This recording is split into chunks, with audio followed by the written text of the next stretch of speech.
આહા.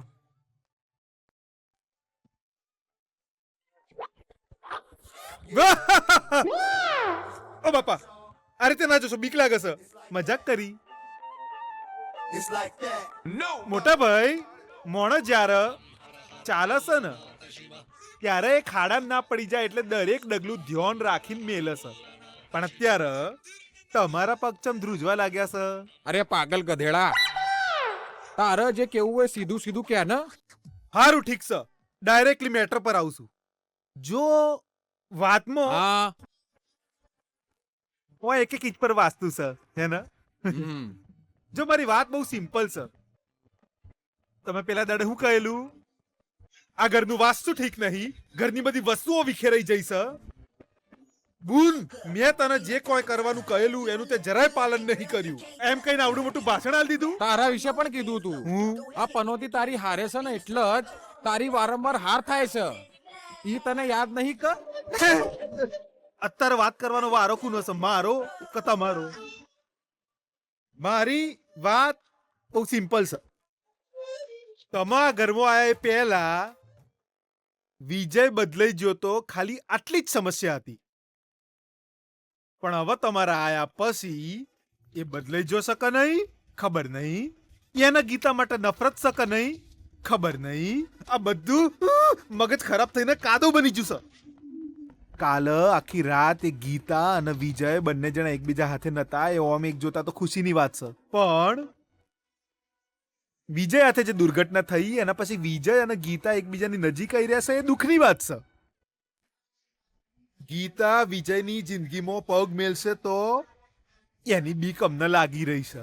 અને જીજુ એમની પત્નીના મર્ડર બાબતે સંશોધન કરશે અને જો એમને સાચી વાતની ખબર પડી જશે તો એ વિચારીને પણ અમને બીક લાગી રહી છે. તું કહેવા હું માંગે છે? તમારા આયા પછી જ બધું બરબાદ થઈ જશે એવું મારું કેવું છે. What's your opinion? આ રાહુ હશે કે કેતુ એ મને સમજણ નહીં પડતી. હેલો, એક્સક્યુઝ મી, તમે આજે હસ્યા એનો ગુજરાતીમાં શું અર્થ થાય એ કહેશો? સિતારા, મને એક વાત કે. હું કહું? તારી આંખે તને શું દેખાય છે? હું દેખાઈ રહ્યું છે એટલે કહેવા હું મોગો છો બિગ બી? જો આ ઘરમાં ગીતા અને વિજય વચ્ચે નફરત જોઈને મારી આંખને ઠંડક મળતી રહી છે, પણ હવે આ બંને વચ્ચે પ્રેમ જોઈને મારી આંખો બળી રહી છે. ઈ તો ખાલી બહારથી દેખાઈ રહ્યું છે, બહારથી જોઈશ તો દેખાશે નહીં, સમજો? ઈ બધું સમજવા માટે અંદરની આંખોથી જોવું પડશે. અંદરની આંખો? એ ચોન ચશ્મો પહેર્યો એટલે એની અંદર જો આંખો દેખાય એની વાત કરો છો ને? તું બહુ મોટો બળબડિયો છે. તારી ખોપડીમાં જે છે ને ઈ તો કોઈની પોહે નહીં. એનો મતલબ ખબર છે? તારું મગજ આખે આખું ખાલી છે.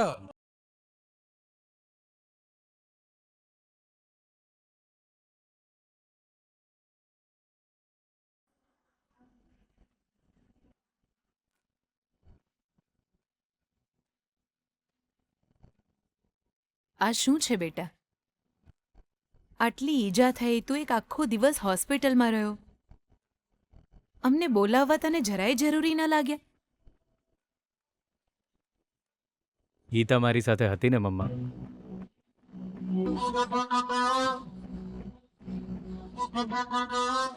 તારું ધ્યાન એ મારા કરતાં વધારે રાખશે. મમ્મા, તે મને જન્મ નથી આપ્યો તો પણ દુનિયામાં મને જીવતા શીખવાડ્યું. પણ ગીતાએ મને જિંદગી પણ આપી છે, જીવન પણ સુધાર્યું. મમ્મા, મારા બધા જ દુર્ગુણોને ખતમ કરી નાખ્યા છે એણે. જીવન શું છે એ સમજાવવા વાળી ગીતા જ હતી મમ્મા. પણ ગઈકાલે એણે પોતાનું લોહી આપીને મને નવી જિંદગી આપી મમ્મા. સાચું કહું છું મમ્મા, જો એ મારી સાથે રહેશે ને તો બીજું કંઈ જ જોઈતું નથી મને. વિજય, પ્લીઝ.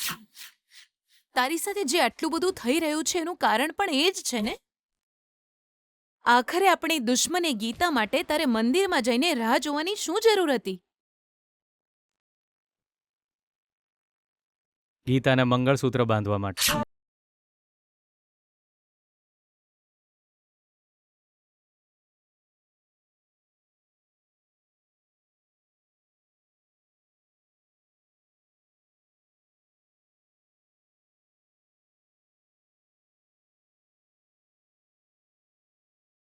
વિજય, આ તું શું બોલી રહ્યો છે?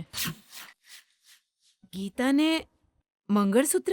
હા મમ્મા, ગીતા પોતાની જાતે જ મંગળસૂત્ર પહેરીને ન્યાય મેળવવા માટે આ ઘરમાં આવી હતી.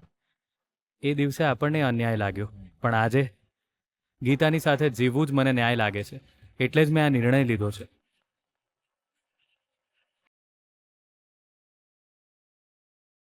બુદ્ધુ જેવી વાતો ના કરીશ વિજય. પોતાની જાતે મંગળસૂત્ર પહેરીને તારું નામ આપ્યું તું ત્યારે એને હેરાન કરી નાખીશ, આપણા ઘરમાંથી ભગાડી મૂકીશ, આવો નિર્ણય કરવા વાળો તું જ હતો ને?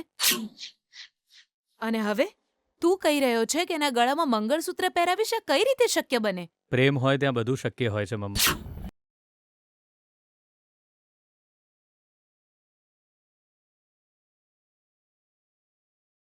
પ્લીઝ વિજય, એ ગીતાને કારણે તારી જિંદગી બરબાદ થઈ જશે. એ આ ઘરને ને તારી જિંદગીને અંદરથી કોરી ખાય એવી ઉધઈ છે, અશુભ છે. ના મમ્મા, એ લકી છે. એ જ્યાં પણ રહેશે ત્યાં સારું જ થશે. એટલે જ હું બદલાઈ ગયો છું. નફરત પ્રેમમાં બદલાઈ ગઈ. આગનો ગોળો હવે બરફ બની ગયો છે. વિજય, મમ્મા,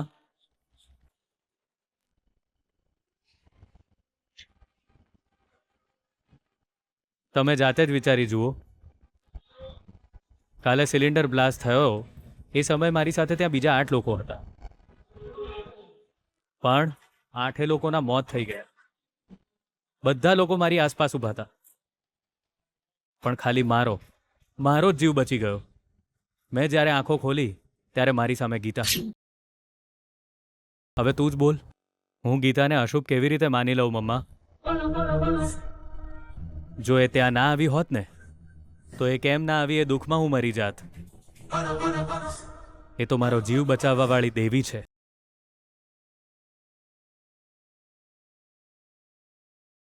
એ મારી જિંદગી ક્યારેય બરબાદ ના કરી શકે.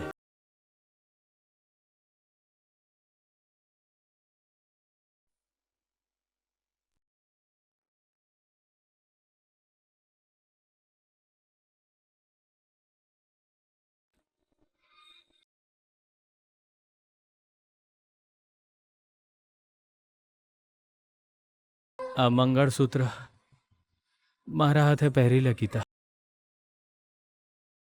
મારો પ્રેમ સાચો છે ગીતા.